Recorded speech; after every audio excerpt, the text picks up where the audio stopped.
पिता से माता का स्थान 100 गुना अधिक है। पिता और माता का स्थान बहुत उच्च है। लेकिन आगे फिर क्या कहा सुनिए, जिनसे 100 गुरुदेव प्यार करें अवगुण हरें चरण दास सुखदेव। गुरु की महिमा, अगर गुरु नहीं होते तो ना जाने कितनी बार माता पिता हमारे हुए, है ना, अरबों बार माता पिता हुए, लेकिन भजन नहीं किया तो 84 लाख प्रकार के शरीरों में चक्कर लगा रहे हैं। गुरु क्या करते हैं? गुरु अवगुण को दिखाते हैं, इसका त्याग करो, और सद्ज्ञान बताते हैं, ये आचरण में उतारो तो तुम्हारा कल्याण होगा। और माता पिता तो यह लोक का केवल ज्ञान देते हैं। माँ तो पिता बालकन ही बुलावहीं, उदर भरे सोई धर्म सिखावहीं। तुलसी बाबा ने लिखा है कलयुग के वर्णन में, माँ तो पिता बालकन ही बुलावहीं, आओ बेटा कैसे तुम्हारा पेट भरे, उदर भरे सोई धर्म सिखावहीं। इतना से काम नहीं चलने वाला है। इसलिए गुरु की महिमा अपरंपार है। गुरु की शरण में आ पाइए। एक व्यक्ति ने मुझे कहा कि आप लोग साधु बन गए। बहुत सारे साधु को मैंने देखा है। गोड्डा की बात बता रहा हूं, बिल्कुल बाजार की बात है। मैं बगल से गुजर रहा था, सत्संग करने जा रहा था, तो एक हलवाई ने मुझे बुलाया, महाराज इधर आओ। तो मैंने सोचा शायद मिठाई खिलाएंगे हमको, है ना। मैंने देखा कच्चा पक्का रसगुल्ला है, जलेबी है, रस कदम है, रबड़ी है, तरह तरह की मिठाइयाँ हैं। शायद साधु को देख करके इनके अंदर दया आ गई है, तो कहा महाराज इधर आओ। और भीतर भीतर में तो चल रहा था शायद मिठाइयाँ खिलाएंगे, और बहुत प्रेम से मुझे बैठाया और मुझे क्या कहते हैं, आप साधु बन गए। आज से कम 20 बरस पहले की बात बता रहा हूं। साधु बन गए? मैंने कहा हाँ, प्रयास कर रहा हूं। उन्होंने कहा आप लोगों ने अच्छा नहीं किया है। बहुत सारे साधुओं को देखा था, आप लोगों ने अच्छा नहीं किया साधु बन करके। मैंने कहा कैसे? का जिस माता पिता ने जन्म दिया, लालन पालन किया, पढ़ाया लिखाया, योग्यता दी, और उसको छोड़ करके साधु बन गए। हम लोग तो कहते हैं ना भाई माता पिता की सेवा करनी चाहिए, तो हम ही लोगों पर वो बरस गए। और बात भी सही है क्या? बहिर्दृष्टि से आप देखेंगे तो एक नंबर में जब साधु बनते हैं तो घर छोड़ते हैं। क्या? घर से भागते हैं। हमारे गुरुदेव भी भागे ना। और मेरे गुरु महाराज जी के जो पिताजी थे, बाबू बबूजन लाल दास जी महाराज, एक तांत्रिक को तैयार किया था, और कोई कमी नहीं थी। घर में 75 बीघे जमीन थी, एक लौता बेटा। और उस तांत्रिक महाराज से कहा मेरे बेटे का मन येन केन प्रकारेन अगर अपने तंत्र मंत्र के बल पर घर वापस कर दीजिएगा तो हे तांत्रिक महाराज, आपको मुंह मांगा हम इनाम देंगे। तो तांत्रिक जी महाराज ने गुरु महाराज को नीचे से ऊपर तक देखा और इतना मनोबल तगड़ा था। तांत्रिक जी महाराज ने कहा, मेरा तंत्र मंत्र कोई काम ही नहीं करेगा इनके पीछे, इनका मनोबल इतना तगड़ा है। जैसे हमारे गुरुदेव ने कहा था ना हरिद्वार में विद्वानों के बीच में, कि अपने विचार में मैं इतना दृढ़ हूं कि मुझे कोई डुला नहीं सकता है, और मेरे विचारानुकूल जो चलेंगे वे भी दृढ़ होंगे, ऐसा मुझे विश्वास है। गुरु महाराज को कहा, तांत्रिक जी महाराज ने, इनका मनोबल इतना जबरदस्त है कि मेरा तंत्र मंत्र काम ही नहीं करेगा, हम वापस नहीं कर सकते हैं घर। देखिए, तो घर से पहले तो भागना ही पड़ता है और माता पिता को छोड़ना ही पड़ता है। तो उस हलवाई ने मुझे कहा, आप लोगों ने माता पिता को छोड़ करके बहुत बड़ा अपराध किया है। तो मन में मैंने सोचा, मैं तो कुछ और ही सोच रहा था, इसने मुझे बुलाया है शायद मिठाइयां खिलाएंगे, ये तो मुझे अपराधी ठहरा रहे हैं। तो मैंने भी सोचा, तेरे दर पे आया हूं, कुछ करके जाऊंगा, है ना। अगर आपने मुझे बुलाया है तो मैं भी कुछ करके जाऊंगा। मैंने उनसे कहा, आप कितने भाई हैं? कहा 5 भाई हैं महाराज। हमने कहा माता पिता हैं या दुनिया से अलविदा हो गए? कहा नहीं हैं, माता पिता मेरे हैं।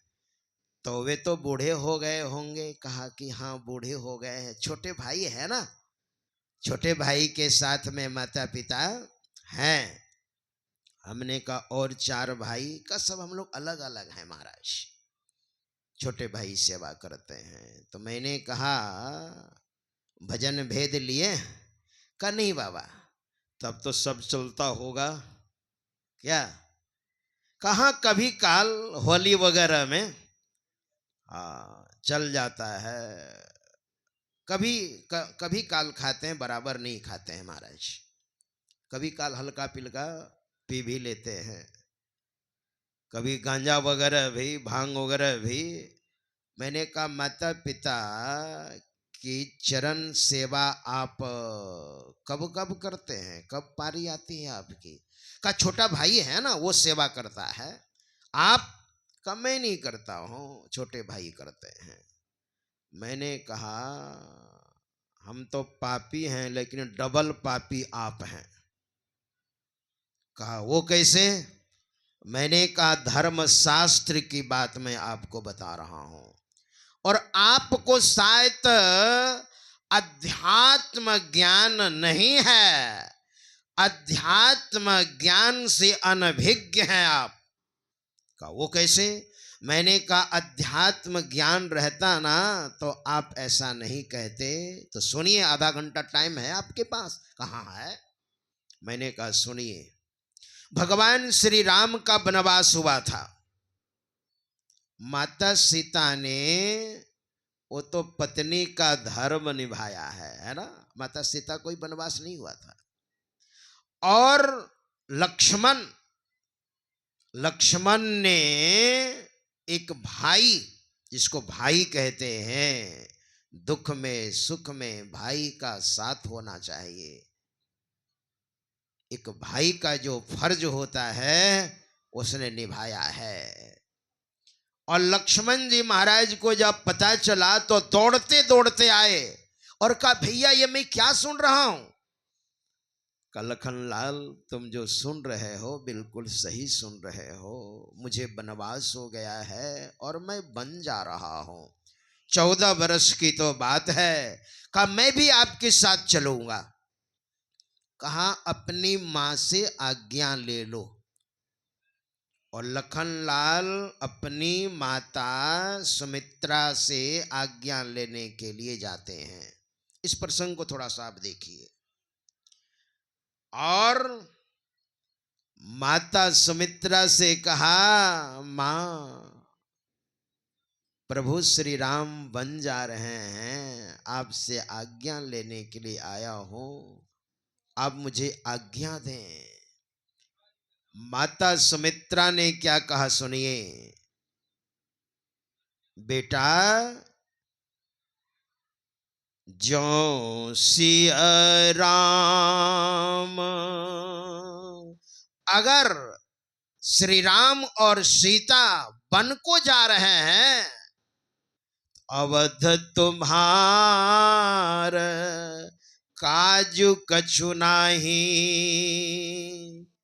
अवध तहां जहां राम निवासो, तहां दिवस जहां भानु प्रकाशो, जो सिया राम। जहां सूर्योदय होता है वहीं पर दिन होता है, और श्री राम जहां हैं वहीं अयोध्या है। और सुनो बेटा, पुत्रवती जुबती जग सोई, रघुपति भगतो जासु सुत होई, नतरु बांझ भल बादी बियानी, राम विमुख सुत हित जानी।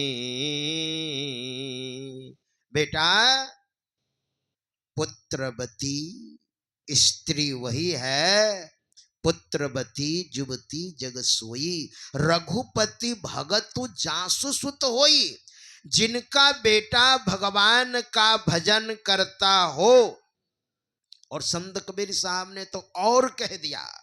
संत कबीर साहब ने कहा, जननी जनै तो भक्त जन, कै दाता कै सूर, और ना ही तो जननी बांझ रहे काहे गंवावे नूर। ऐसे पुत्रों को जन्म दे। एक नंबर में जननी जनै तो भक्त जन। आपका बेटा परमात्मा का भक्त हो, अगर परमात्मा का भक्त नहीं हो पाया तो दानी हो, दाता कर्ण की तरह। बांग्ला में कहावत है, दाता कर्ण नाम छिलो ताहारो नंदन हे। दाता कर्ण, और दाता कर्ण के कारण ही अंग देश के राजा थे, और उस देश की भाषा अंगिका थी। भागलपुर की भाषा अंगिका है। दाता कर्ण अंग देश के राजा थे। या तो आपका बेटा भगवान का भक्त हो, अगर भक्त नहीं हो पाया तो दानी हो। जो दान देते हैं ना, उनका यश होता है। दान मेक पदम यशः। यक्ष को जवाब दिया था युधिष्ठिर महाराज ने, अगर यश कमाना है तो दान देने के लिए सीखिए। आज रघुकुल का इतना नाम क्यों है? रघुकुल रीति सदा चली, आई प्राण जाहु बरु बचन न जाई। राजा रघु भजनानंदी थे और दाता थे। इतना बड़ा यज्ञ किया था, एक कोपिन शरीर में सिर्फ थी और सब कुछ दान दे दिया था। राजा रघु का बेटा, अज का बेटा दशरथ, दशरथ का बेटा श्री राम। दान देने के कारण या तो दाता हो, भगवान का भक्त अगर नहीं हो पाया तो दानी हो, और दानी भी अगर नहीं हो पाया तो वीर हो, देश की रक्षा करने वाला हो। बॉर्डर में जाकर के देश की रक्षा करे, आतंकवाद को प्रवेश होने ना दे। और इन तीनों में अगर कोई ना हो तो संत कबीर साहब ने कहा ऐसी माँ को तो बांझ रहना चाहिए, बांझ, ना ही तो जननी बांझ रहे, काहे गंवावे नूर, क्यों अपनी जवानी बर्बाद करे। बच्चे को जब जन्म देती है तो माँ की जवानी खत्म हो जाती है ना, क्यों बर्बाद करे। वही तो माता सुमित्रा कह रही है, बेटा तुम भगवान के भजन करने के लिए जा रहे हो, भगवान श्री राम का साथ देने जा रहे हो, भगवान श्री राम की सन्निधि में तुम जा रहे हो, वास्तविक में वह स्त्री पुत्रवती है, मैं पुत्रवती स्त्री हूं, बेटा जाओ। मैंने उस हलवाई से कहा अब आप बताइए कि आप यहाँ रह करके भी माता पिता की सेवा नहीं करते और मैं दूर रह करके माता पिता की सेवा कर रहा हूं, इस उपदेश को आप देखिए। हम भगवान का भजन करते हैं तो वास्तविक में हमारी मां पुत्रवती है, हकीकत में हम भजन करते हैं, हम साधना करते हैं तो हमारे माता पिता को परमात्मा प्रसन्न रखेंगे, खुश रखेंगे, क्योंकि हम परमात्मा का कार्य कर रहे हैं तो हमारे माता पिता की देख रेख परमात्मा करेंगे। तो वास्तविक में माता पिता की सेवा हम कर रहे हैं कि आप कर रहे हैं, हम पापी हैं कि आप पापी हैं। मेरे पैर पकड़ लिए और कहा महाराज कौन सी मिठाइयां खाइएगा बोलिए। देख रहे दुकान में सारी मिठाइयां, मैंने कहा कोई मिठाई नहीं खाऊंगा अब, है ना।